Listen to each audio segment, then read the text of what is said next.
Comme tous les 6 mois, 2 fois par an, le 13 décembre prochain, l'étude ADER organise une vente d'art d'après-guerre et contemporain. C'est une vente essentiellement consacrée aux artistes abstraits et figuratifs, mais de l'après-guerre, avec bien sûr la part belle aux années 50, qui est un peu, on va dire, notre spécialité depuis quelques années. Dans cette vente figureront notamment des grands noms tels que Riopelle, Olivier Debré, Gérard Schneider ou encore Georges Mathieu.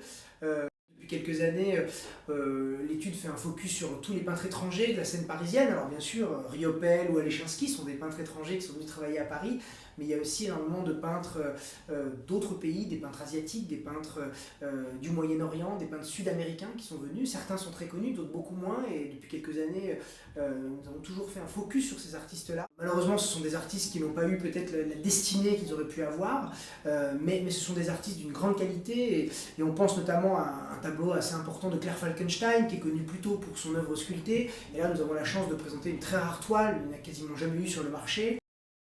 Dans cette vente, ce sera un tableau de Jean-Paul Riopelle, qu'on ne présente plus, qui est un des grands artistes canadiens, mais c'est une œuvre, on va dire, intéressante essentiellement par sa date.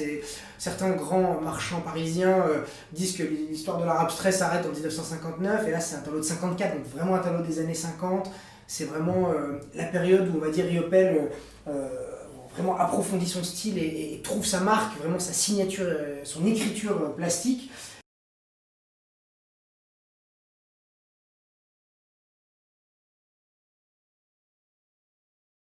Nous organisons également une grande vente d'art décoratif du XXe siècle, art décoratif, design et sculpture, dans laquelle le jeu est un peu le même, une vraie sélection, une vente resserrée, un petit peu moins de lots que dans des ventes plus classiques, et une vraie sélection, un choix d'objets.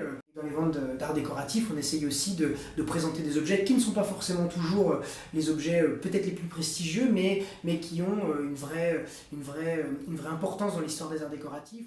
C'est aussi pour nous un exercice qu'on aime parce que ça permet de donner de l'identité à nos ventes, et on essaye dans ces ventes-là, que ce soit les ventes de tableaux ou les ventes d'art décoratif, de donner de l'identité dans nos catalogues.